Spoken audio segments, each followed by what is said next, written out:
বাবার বলে কইছে যে না পারবো না, উনি বলে অ্যাম্বুলেন্স না চাইছে আমি দেখুন যে মারা গেছে। আর আগে পারবে কি পারবে না এটা উনি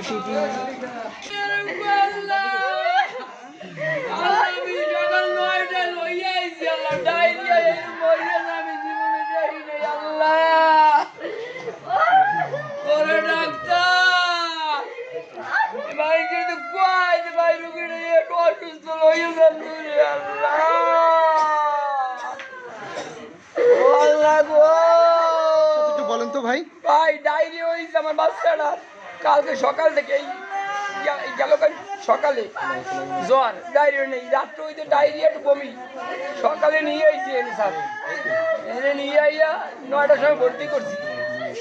15টার দিকে কোনো সমস্যা নাই, চলতেছে। পরে অল্প একটু আগে 10-15 মিনিট আগে কইতেছে ভাই আপনি ফটো করে নিয়ে যান।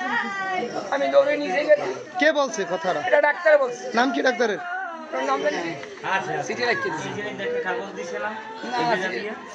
ডাক্তার নোমান পারভেজ। কি সিটে রাখছে কি বলেন? হ্যাঁ ডাক্তার। ভাইয়া আমরা আসছি সকাল 10টা বাজে, 9টা বাজে। তখন যদি আমার রোগী সিরিয়াস থাকে, বেশি সিরিয়াস থাকে, তাহলে তো আমার মানে রিলিজ করে দেবে যে আমি পারবো না ভাই আপনি নিয়ে অন্য জায়গায় যান। কিন্তু তারা আমার এই কথাও বলে নাই, তারা আমার বাইরে আমার মানে তারা নিজে হাতে খুন করে ফেলাইছে। ডাক্তারের নাম ডাক্তার নোমান পারভেজ। জি জি, তারা এই যে আপনার 2টার পর থেকে মানে একটু বেশি আসছে, যখন দেখছে সিরিয়াস রুগীরা তখন একটু বেশি আসছে। কিন্তু আপনার তখন যদি সিরিয়াস থাকে আমি রুগী পারবো না, আমি নিজে কন্ট্রোল করতে, আমি তো চেঞ্জ করে দেবো যে আপনি নিয়ে অন্য কোথাও যান। কিন্তু সে করলো কি আমার কাকারে ডাকিয়ে নিয়ে দস্তখত এসে দস্তখত নিয়ে তারপর বলতেছে যে না নাই ভাই আপনি রুগী নিয়ে যান। আমি তো অত বের পাইনি ভাই, ডাক্তার না তো স্যার, আমি তো বলবো যে ভুল চিকিৎসা, কিন্তু ওনার তো না পারলে আমার বলবে যে আমি পারবো না।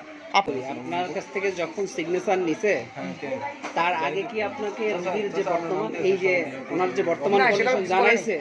সিগনেচার নেওয়ার পরে বলছে আপনারা নিয়ে যান, দস্তখত নেওয়ার পর নিয়ে যান। মানে কি কারণে নিয়ে যাব? কইছে আমাকে এই যে লবণ টেস্ট নাই, এই কথা বলছি, লবণ টেস্ট নাই, ওই পটুকি নিয়ে করতে এখানে নাই। ততক্ষণে রোগী কি নেই, রোগী হিসেবে নেই। এই এরা খালি টাকার দিকে চায়, খালি টাকার দিকে চায়। এরা কোনো রুগীর দিকে কোনো একটা ভুরুক্ষ দেয় না, ভুরুক্ষ দেয় না। যে আছে না মারছে, এরা খালি টাকা, খালি টাকা, খালি টাকা। বক্তব্য এটা যে শুরু থেকে অসুস্থ ছিল, তাদের 7-8 দিন ধরে মানে বাসায় অসুস্থ অবস্থায় ছিল। তারা আসছে আজকে খুব খারাপ অবস্থায়, তারা চিকিৎসা শুরু করছে। তখনই বলছে যাওয়ার জন্য, যখন ওনারা যায় নাই তারা বনসাইন দিছে, বনসাইন দেওয়ার পরে তারা যায় নাই, তখন এর মধ্যে চিকিৎসাধীন অবস্থায় মৃত্যুবরণ করছে। এটা হচ্ছে আমার ডিউটি ডক্টর এবং সে আবাসিক মেডিকেল। আনুষ্ঠানিক বক্তব্য দিবেন?